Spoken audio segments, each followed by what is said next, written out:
बच्चों, इस वीडियो में हम पढ़ेंगे चैप्टर अवर यूनिवर्स, जिसमें हम पढ़ेंगे सन के बारे में, solar system, moon, the stars, the constellations, man on the moon and artificial satellites. उससे पहले बच्चों कुछ वार्म अप एक्सरसाइज करते हैं।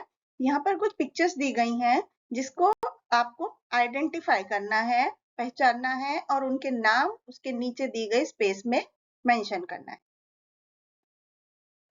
यदि बच्चों आप आसमान की तरफ देखते हो रात के समय तो आपको मून दिखाई देते हैं और बहुत सारे चमकदार स्टार्स दिखाई देते हैं। बच्चों, जो हमारा यूनिवर्स है ये मिलियन और बिलियन स्टार से मिलकर बना हुआ है। कुछ स्टार्स ऐसे हैं जो बहुत ही ब्राइट होते हैं, कुछ होते हैं जो बहुत डिम होते हैं। सन भी एक स्टार ही है। हम अलग अलग ऑब्जेक्ट देख सकते हैं स्पेस में टेलीस्कोप की हेल्प से। एंड द सन के बारे में अगर हम समझें तो sun is the nearest star to our planet Earth. Earth के सबसे नजदीक वाला स्टार जो है वो सन है।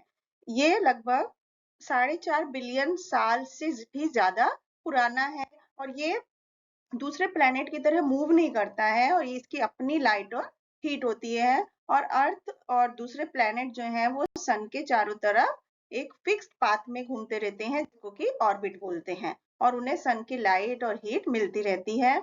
और जो सरफेस टेम्परेचर है सन का वो लगभग 5400 डिग्री सेल्सियस है। अब बच्चों सोलर सिस्टम के बारे में पढ़ें। सोलर सिस्टम जो है हमारा वो सन, 8 प्लैनेट, सैटेलाइट्स, कॉमेट्स आदि से मिलकर के बनता है। एंड जो हमारी अर्थ है वो उन 8 प्लैनेट में से एक है। 8 प्लैनेट है Mercury, Venus, Earth, Mars, Jupiter, Saturn, Uranus और Neptune. Mercury is the closest planet to the sun, सबसे नजदीक मरकरी है, और जबकि नेपच्यून जो है वो सबसे दूर वाला प्लैनेट है। सारे प्लैनेट सन के अराउंड मूव करते हैं। जो planets do not have light of their own, planet की अपनी कोई लाइट नहीं होती, वो सिर्फ सनलाइट जब उन पर पड़ती है तब वो दिखाई देते हैं। और मून के बारे में अगर हम पढ़े, moon is our nearest neighbour in the space, space में सबसे ज्यादा नजदीक जो है हमारे वो मून है। Just as the earth travels around, जैसे कि अर्थ सन के चारों तरफ घूमती है उसी तरह मून अर्थ के चारों तरफ घूमता है। ये जो है मून अर्थ का नेचुरल सैटेलाइट है। और moon is much smaller than the earth, moon जो है पृथ्वी से बहुत छोटा है। इस पर ना कोई पानी है ना हवा है और वहां पर कोई भी जीवन संभव नहीं है।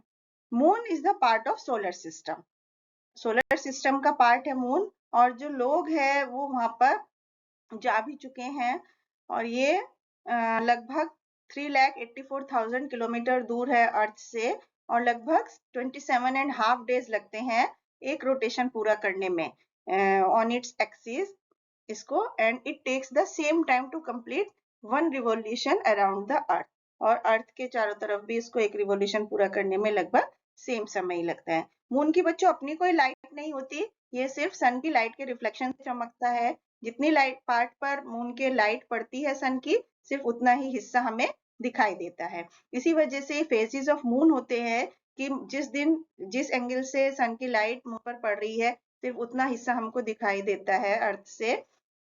तो ये वो फेजेस पिक्चर में बने हुए हैं, डिफरेंट फेजेस ऑफ मून। जब मून अर्थ और सन के बीच में आ जाता है, we see the side of the moon that is not being lit by the sun, जो कि सन की रोशनी उस पर नहीं पड़ती है, तो इसको हम न्यू मून बोलते हैं।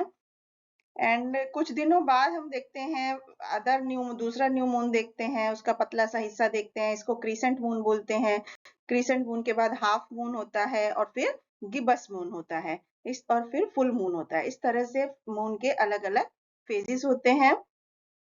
अब हम पढ़ते हैं स्टार्स के बारे में। Stars are the big heavenly bodies जो कि एक ही प्लेस पर फिक्स रहती हैं।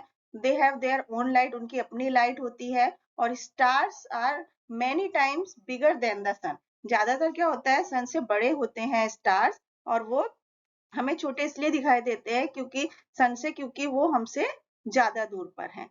कुछ स्टार्स होते हैं जो ग्रुप में होते हैं और आसमान में एक पैटर्न बनाते हैं जिसको कि कॉन्स्टिलेशंस बोलते हैं। तो कॉन्स्टिलेशंस क्या है? Constellations are fixed patterns made by a group of stars in the night sky. रात के समय आसमान में तारों के ग्रुप एक पैटर्न बना लेते हैं जिसको कि कॉन्स्टिलेशन बोलते हैं। हमारे यहाँ 88 कॉन्स्टलेशंस हैं जिनके बारे में हमें पता है, जिनमें से मेजरली हैं Ursa Major, Scorpion, Orion and Leo. रात के समय में आप एक चमकदार तारा देखते हैं जिसको पोल स्टार बोलते हैं। पुराने समय में जो नाविक होते थे, सेलर्स होते थे, उनको रास्ता ढूंढने के लिए ये डायरेक्शन बताने का काम करता था। एस्ट्रोनॉट्स बच्चों, मैन जो इंसान है always dreamed of going to the moon, हमेशा से चांद पर जाने के सपने देखता रहा है। ये सपना जो है 20 जुलाई 1969 को पूरा हुआ जब नील आर्मस्ट्रॉन्ग जो अमेरिकन एस्ट्रोनॉट थे, उन्होंने मून की धरती पर पैर रखा दूसरे 2 एस्ट्रोनॉट्स के साथ। स्क्वाड्रन लीडर राकेश शर्मा भी इंडिया के पहले व्यक्ति थे जो स्पेस में गए। He was the first Indian cosmonaut. Kalpana Chawla, Sunita Williams, ये भी कुछ ऐसे इंडियंस हैं जिन्होंने स्पेस में गए हैं। आर्टिफिशियल सैटेलाइट क्या होती हैं बच्चों? कुछ मैन मेड ऑब्जेक्ट्स होते हैं जो अर्थ के चारों तरफ रिवॉल्व करते रहते हैं, मच लाइक द मून की तरह के ही होते हैं, जिनको कि आर्टिफिशियल सैटेलाइट बोलते हैं। ये सैटेलाइट कम्युनिकेशन के लिए यूज किए जाते हैं, जैसे कि वेदर फोरकास्टिंग है। इंडिया में बहुत सारे आर्टिफिशियल सैटेलाइट लॉन्च हुए हैं, जैसे कि Aryabhata, INSAT 1A etcetera. Indian astronomers, लोग जो स्टार्स के बारे में पढ़ते हैं या हेवनली बॉडीज के बारे में पढ़ते हैं, उनको एस्ट्रोनॉमर्स बोलते हैं। आर्यभट्ट, भास्कर, वराहमिर, ये कुछ फेमस इंडियन एस्ट्रोनॉमर है। आर्यभट्ट एक एस्ट्रोनॉमर थे और एक मैथमेटिशियन भी थे। तो उन्होंने ही आइडिया दिया था मून पे जाने का, और कि जो मून है और जो प्लैनेट्स हैं वो सनलाइट से रिफ्लेक्ट होते हैं।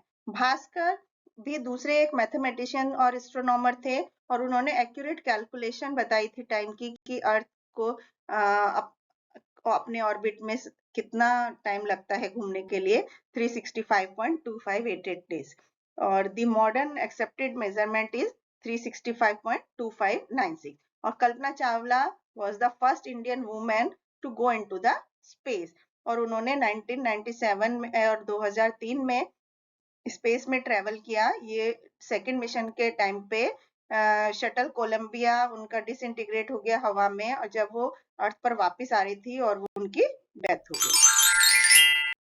Thank you.